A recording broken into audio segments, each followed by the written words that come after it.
they missed it. Yeah. He actually says, hello, Citizen Car, but you guys are all laughing when you saw the guy.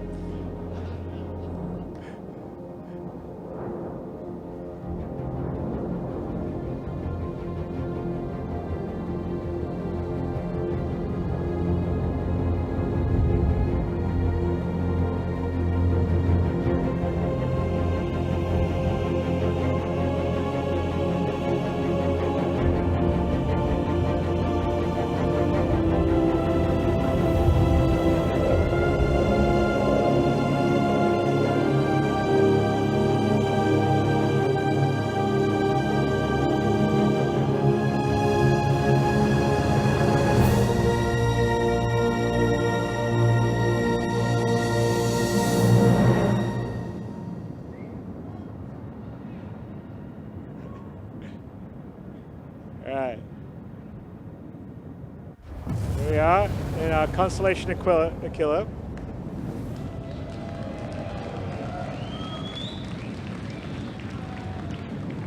Some contrails. So we're heading towards the distress beacon. So the idea with this would be that, you know, you potentially could get a mission where you get a distress beacon and you're going to find out on, you know, in this particular case, this planet. So we're heading towards it.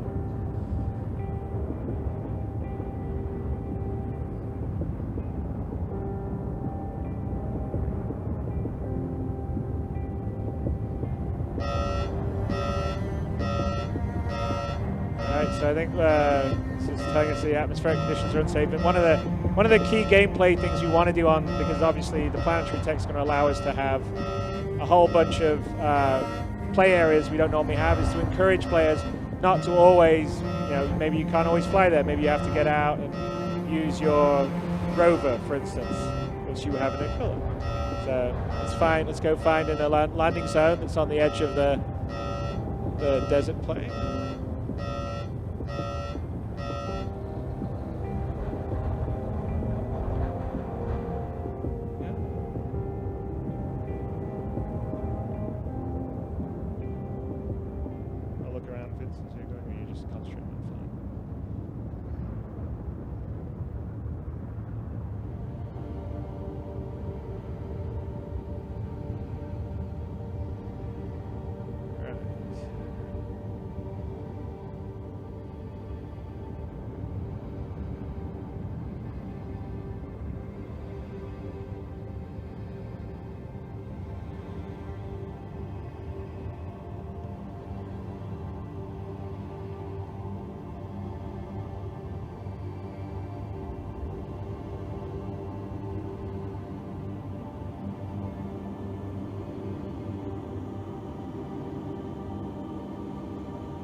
You know, it's a little compression there. We've been working on that thing for the... I know it's a small thing, but I always want to have the landing gear compressed when you land.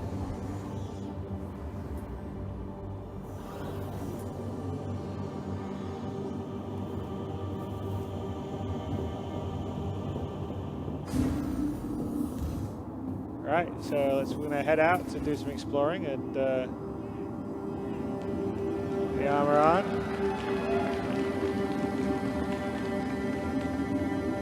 All right, let's get us. Let's be nice and tidy. Close the locker up, and then grab our gun just in case there's some hostiles out there. I mean, but this is kind of an example. Like, for instance, you shouldn't be able to sort of sit in heavy armor flying a ship. Maybe you're in your flight suit, and then you go and equip your armor, your EVA suit when you need to go outside and do stuff. And so you sort of want to make it quite immersive and have different reasons to be equipping and using different stuff. So if you notice, this is the actor that we had that was in V2 Planète. He's actually in Squadron 42. He plays a character called Joachim Steiger.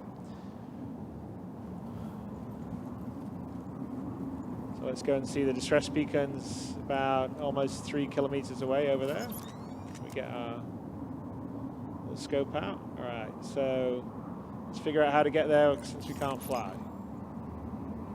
So handily, we've got the Constellation Killer, so we have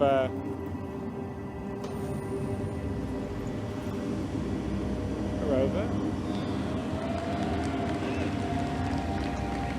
So, you know, you saw the Constellation Killer commercial a while ago. We are now doing this in game, in real time. Awesome.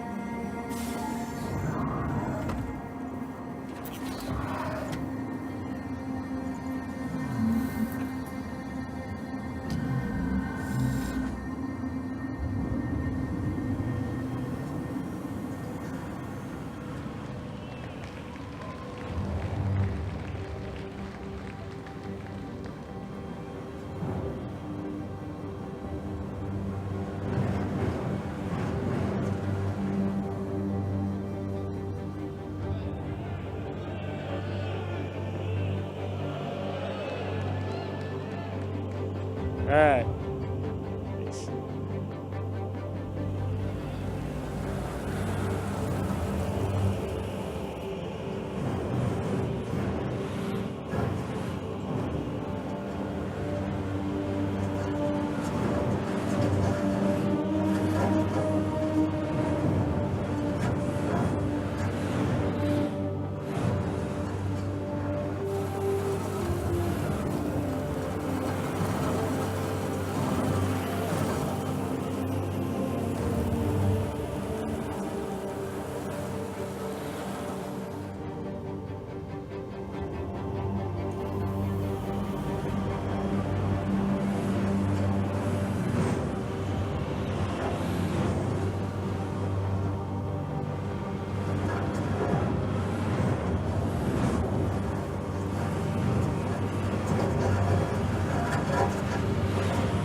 And you know, unlike, I mean, all those mountains we see, if we have the time, we don't here, but I'm sure when you guys get on Park Planets V2, there'll be lots of videos where people walk all the way around the planet, or they go to the mountain they see in the distance, because that is not a skybox, that is actually the proper mountains and geometry that's all there, everywhere.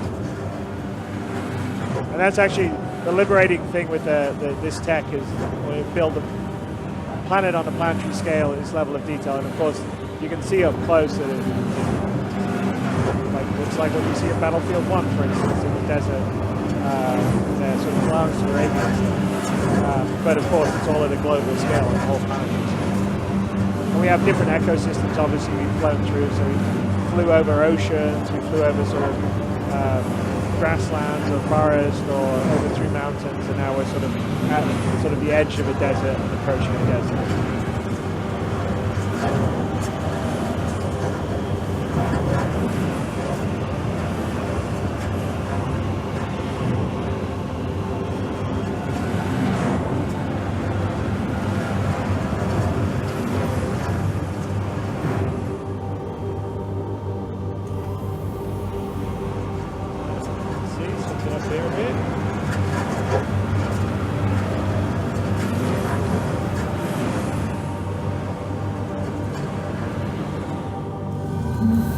Looks like someone didn't heed the atmospheric unsafe flight warning.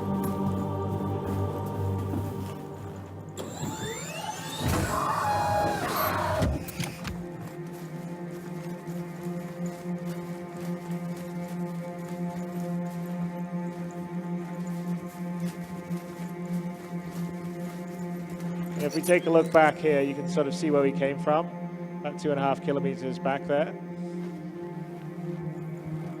And so we're heading past this rock out, this sort of canyon walls to head to the distress beacon.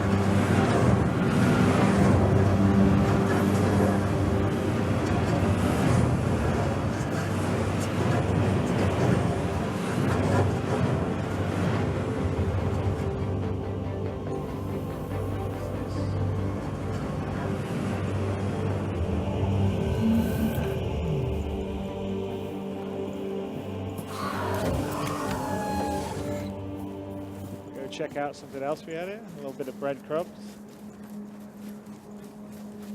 Orpheus Horizon, Javelin class.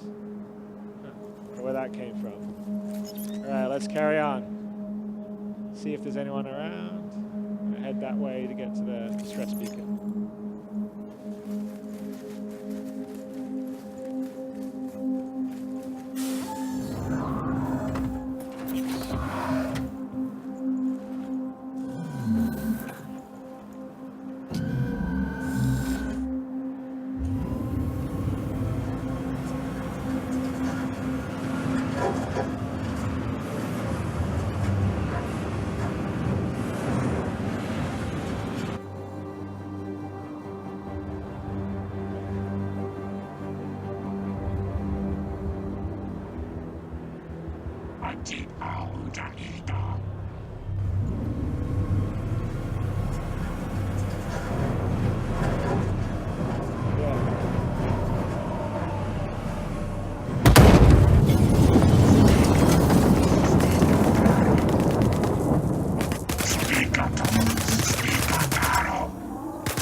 The music changing here is all part of the dynamic music logic system. So it'll start to calm down now that the combat's over. Right, so that's, well, we lost our rover, that's not so good.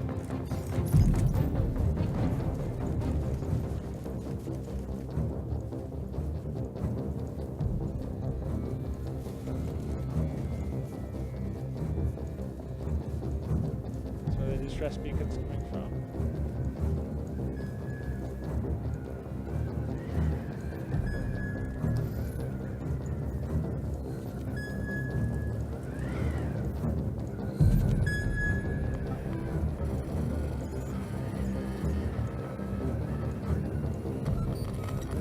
Was a trap.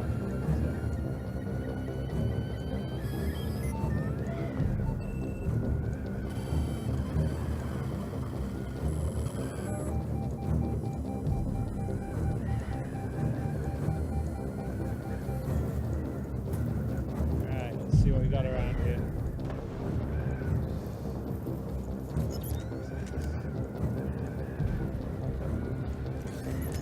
Very conveniently, some sand nomad dragonflies.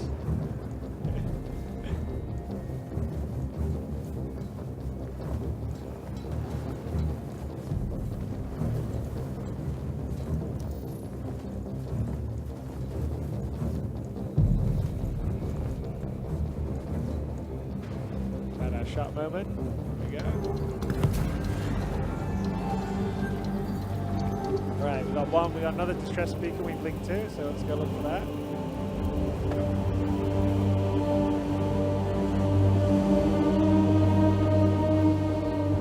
And remember, we came all the way down from planet, all the way down here, and we're down, driving around in this level of detail. So that's kind of a big testimony to what the Proc Planet V2 stuff does, and the tools it's given the artist to.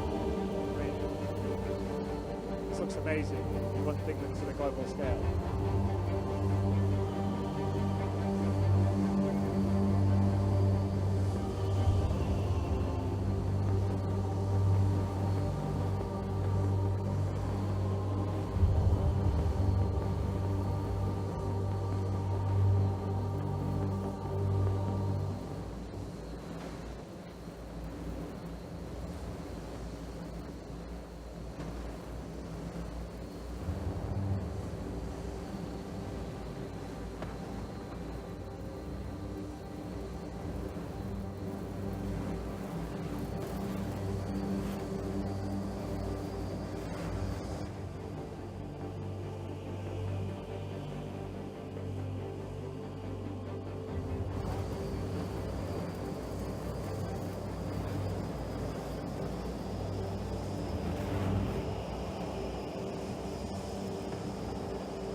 more escape pod, which we linked to when we activated the other escape pods beacon. So Vince, by the way, Vince is our lead QA in Los Angeles. He's a much better pilot than me. So you should give him your appreciation. Otherwise, you'd have me crashing into things.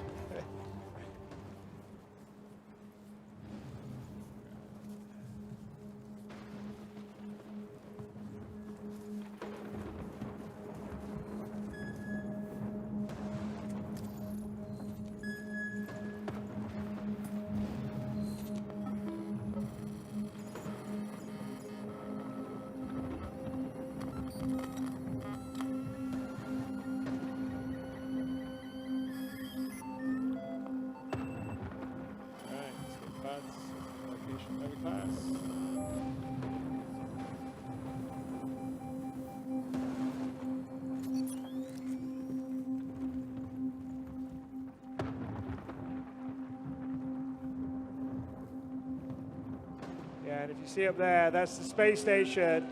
And if you look closer, you can actually see the rings slowly rotate. But that is the space station we flew past on the way down.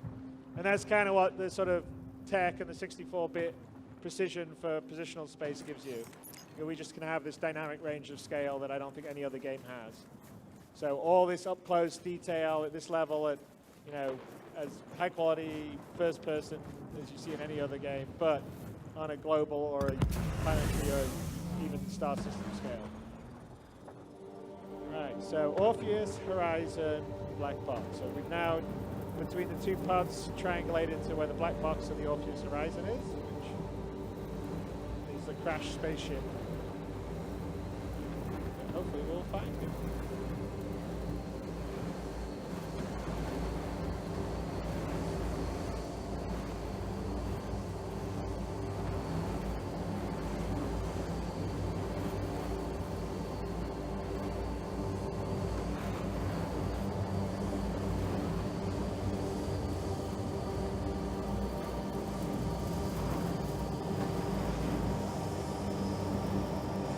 Vince is undeterred by the impending sandstorm.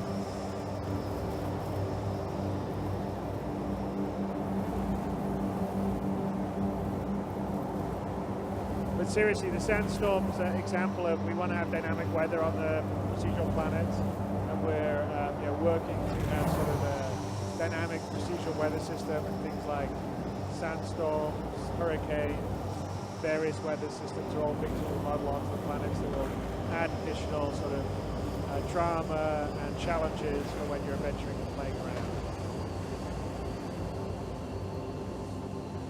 Alright, let's go check out these wreckages.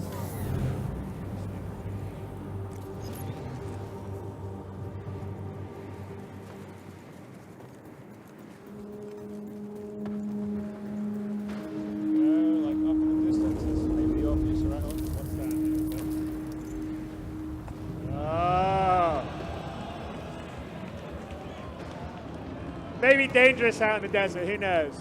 That looks like the Orpheus Horizon and Desert. But we're just gonna do it! And go out there. Yeah, I know, I gotta memorize that whole speech.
we showed you a crash starfarer. This is a crash javelin.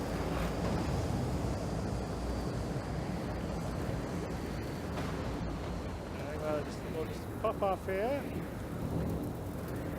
Still about 200 meters away. And check out how we're going.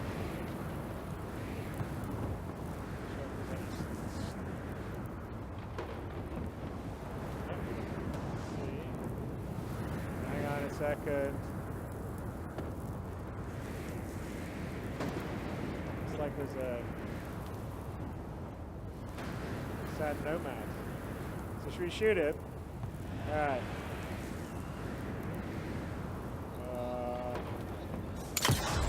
Oh! Nice shot, man.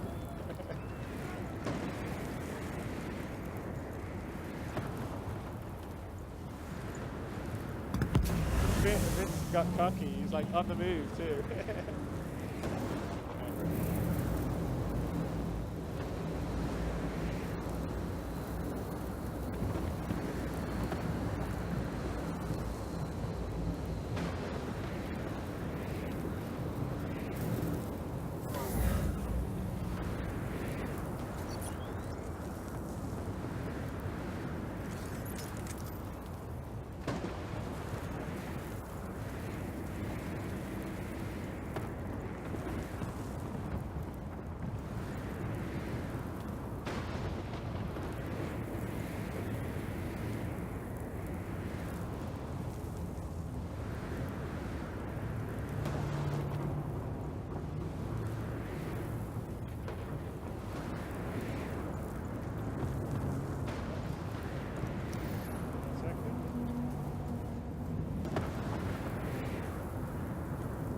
Sneak up behind him.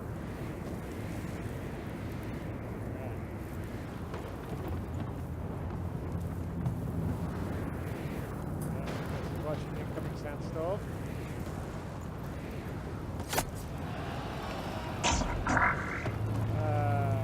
That looks like it's getting close. Okay, let's get out of here. Shit. Come on, hurry up, Vince. Go. Jump.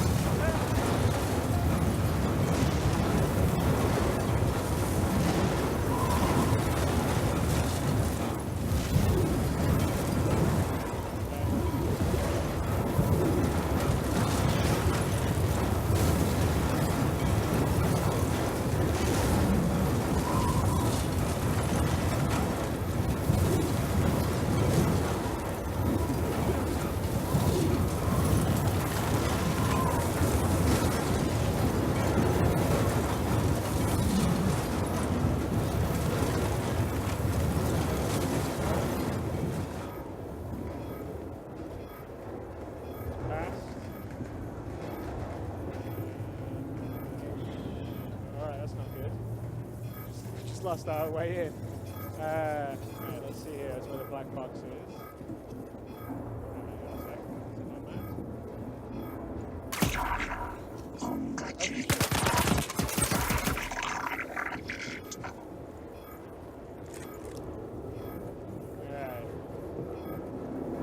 That's where the black box would be. So let's see if let's find a way out.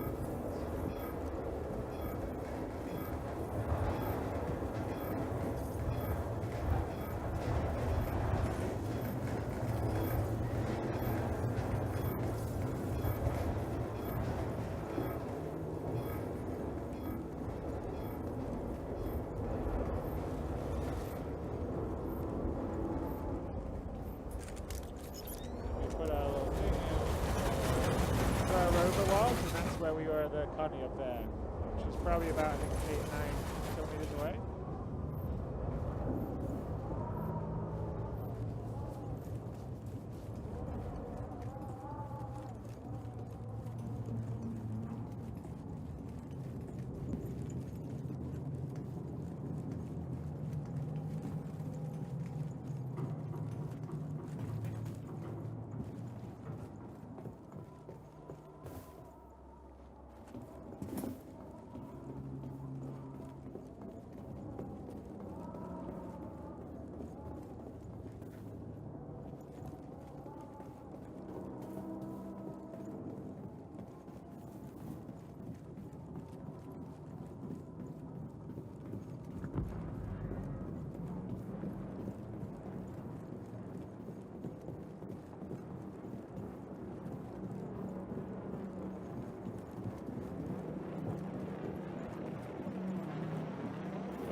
that's not such a good idea.